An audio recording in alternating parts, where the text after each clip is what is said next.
Hi dear friends and subscribers, welcome back to Cricket Happenings. Now, as you know, my loyal friends and subscribers, first of all, I would like to thank you for the patience in waiting for the Cricket Happenings to restart. Well, I would like to tell you, dear fans, friends, subscribers, that yes, I did go on vacation to my hometown, which is Mumbai. I had a nice time with my folks and spent my time. It was a very pretty short trip of probably 12 days, but yes, I would have loved to actually stay in Mumbai till such time Sachin Tendulkar walked to bat at the Wankhede Stadium in Mumbai, which would be his 200th test, and that would be swan song in his international career. But unfortunately, work is something which is something that pays you. So I had to be back. So it was a pretty short trip, but definitely enjoyed it. I missed you, friends and subscribers, as much as you missed me, dear. Loyal, all my loyal friends and subscribers. So, well, we are back to business. The Cricket Happening show had a slight break. Unfortunately, I couldn't get the proper, the proper settings at home to do this cricket show. So that's the reason I could do only two, and then I noticed that it was looking a bit unprofessional. So that's the reason I decided to opt out of it. But yes, I did enjoy some matches. I saw the matches between South Africa and Pakistan, where South Africa clawed back after losing the first test in a superior way by actually squaring the series against Pakistan. Now the focus shifts onto the one-day internationals between South Africa and Pakistan, the United Arab Emirates, and tomorrow we have Bangladesh. As you know, Mominul Haq has been the real hero in these two test matches, where Bangladesh definitely did pretty well in the second test match too. But Mominul Haq, that was the talk of Bangladesh now as far as cricket is concerned, with Mominul Haq carving two back-to-back centuries in test matches, and it looks to be a real talent considering the fact that he is very young. So Mominul Haq has already started making waves in Bangladesh cricket, and now the attention will be on the one-day international, the first one-day international of the series, which is going to be played between Bangladesh and New Zealand tomorrow. I will just try to do, if I can do a preview, I'll do a preview. But well, as I wanted to just talk about cricket today. There's nothing much that I can talk about, but definitely we can dwell on what happened. As we saw in the match against South Africa and Pakistan, we saw Asad Shafiq really show himself to be a really talented bloke by not only withstanding the pressure that was there, not only getting the company of tailenders. He actually tried to manipulate the strike. He used his common sense a lot, and even though he couldn't save the match, and the match ended in a South African victory, which they truly deserved to, Asad Shafiq was the person who actually had to contend. But what was good was that he went on to register his highest test century, in test cricket. Now, as far as that is concerned, so now, as I said, the focus but what was good about it was South Africa really came back with their big guns really firing. One was Graham Smith, the South African captain, on his comeback to the team, playing his first test series, notching up a double century, then putting up a record partnership with A.B. de Villiers, who went on to score a century. But other than that, as I said, Asad Shafiq played well. Pakistan were definitely down and out the day. They were bowled out for 99. No excuses for that. And as I said, tomorrow we have the Bangladesh and New Zealand actually taking each other in the first one-day international. We also have some one-day internationals as far as Australia and India is concerned. As you know, Australia is definitely leading the series right now. So we are going to have Australia and India playing the next one-day internationals. Michael Clarke, I'm told, is going to be leading New South Wales in Australia. That's one news which is coming up. So other than that, I'm just trying to see what are the news that I can talk about, and then we'll go to the preview of the first one-day international between Bangladesh and New Zealand. Now let's look at the scorecard about on South Africa versus Pakistan, and see what, as I said, 99 all out was Pakistan. So that was the day they lost that game, according to me. And then South Africa putting up a mountain of runs with 234, the contribution from the comeback South African captain Graham Smith, 234, a monumental knock with 16 boundaries, and 164 of the bat of AB de Villiers. 17. But if you take away the Graham Smith and AB de Villiers knock, if you look at the score, let's see, the lion's share was scored by Graham Smith and AB de Villiers, which was almost close to 400 runs that both scored. So 117 runs were scored by the other batsmen. So that's something that we can look into. Yes, one thing that I would like to speak about, which I really missed upon, is Imran Tahir. Now, Imran Tahir, the right arm leg spinner, is again back.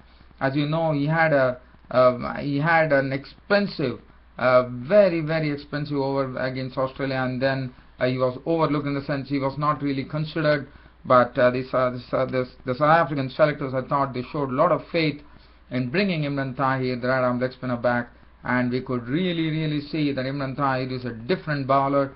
He has lots of variation in his bowling. He has learnt his lessons, and he picked up 5 wickets for 32 runs to bowl out Pakistan for 99. South Africa 517, as I spoke about, and then we had 6 wickets to Saeed Ajmal, the right arm spinner from Pakistan, and then Pakistan putting up an effort with 130 from Asad Shafiq, Misbah contributing 88, and finally the victory was South Africa. Man of the match, as you know, it was Graham Smith. AB de Villiers was named the player of the series, and South Africa won by an innings of 92 runs, thus sharing the series with Pakistan. So that was something that I wanted to talk about. Now the next thing that I'm going to do is we will go to the first one-day international, which is going to start between Bangladesh and New Zealand tomorrow. So I would like to have a brief look on that, probably do a very brief preview of the first one-day international. Let me tell you that Bangladesh, definitely their confidence is absolutely buoyed up now to take on New Zealand, because they already put their best foot forward in the test matches. New Zealand would be pretty wary about them, and New Zealand are also a very good bunch of players as far as one-day internationals are concerned. So looking at the way Bangladesh played in the test matches, they definitely need to, I mean, every time the question mark has been on test matches rather than one-day international. One-day international is something that Bangladesh have adapted very well. They definitely do well. So tomorrow, the first one-day international of this third 3 one-day international match series is going to be played at the capital of Bangladesh, Dhaka. So that is going to be the game, and it's going to be, I reckon it's going to be a day-night fixture tomorrow between Bangladesh and New Zealand. And well, it is going to be something different. For New Zealand, they have a player called Anton Davcic, who is there in the team. So he gets an opportunity. He was, as you know, he was selected for this particular tour. He didn't play in the test matches, but he's an opener, and he has scored lots of runs there. But what is good is that he is also as aggressive an opener as Hamish Rutherford. So that would be an ideal combination for New Zealand to have their guns firing early. With Anton Davcic would be making his debut, if at all he gets his opportunity, and he would be partnering Hamish Rutherford, Kane Williamson, Ross Taylor, the experienced persons, and Brendan McCullum, the captain, who always leads from the front. Corey Anderson, well, he's coming. He already showed his talent in the Champions. I thought it was in the Champions Trophy, which India won, and also he has already got his maiden test century under his belt, so that would give him immense confidence to really start now doing something with the ball. And Anderson, he's playing as an all-rounder. As far as the bowling is concerned, they do have Grant Elliott, the all-rounder, Nathan McCullum, Tim Southey, Kyle Mills, Mitchell McLennan. Now Mitchell McLennan has done very well. He did well against South Africa, and he's the player to really watch out for. Because what is good about Mitchell McLennan is a wonderful bowler. He's a specialist one-day bowler, and he has already done his job, but he has a big job ahead now when Mitchell McClenaghan will be bowling against New Zealand. Now against Bangladesh, sorry. So that is something. And as far as Bangladesh are concerned, Tamim Iqbal is looking good. Anamul Haq is a good one-day player, so both of them would open the innings. Mominul Haq has been slotted as a one-drop batsman, and why not?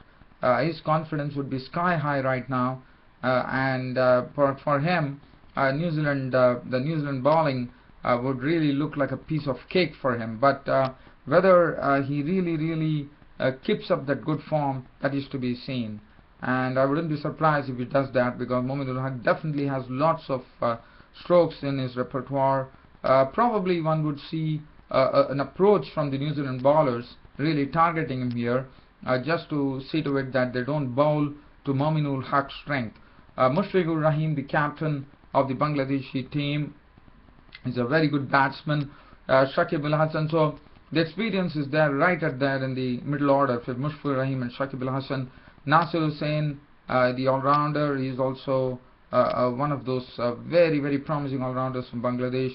Mahmudullah Sohail Ghazi already notched up a century. He has become the first person, as you know, he became. In the test match that followed, the second test match, I suppose, where Sohail Ghazi went on to make not only a century but also picked up a 5-wicket bag, and that has not been done in the annals of Test cricket. Not only hitting his maiden century, but also picking up 5 wickets. So that was something that Sohail Ghazi would be very proud about, his wonderful performance there.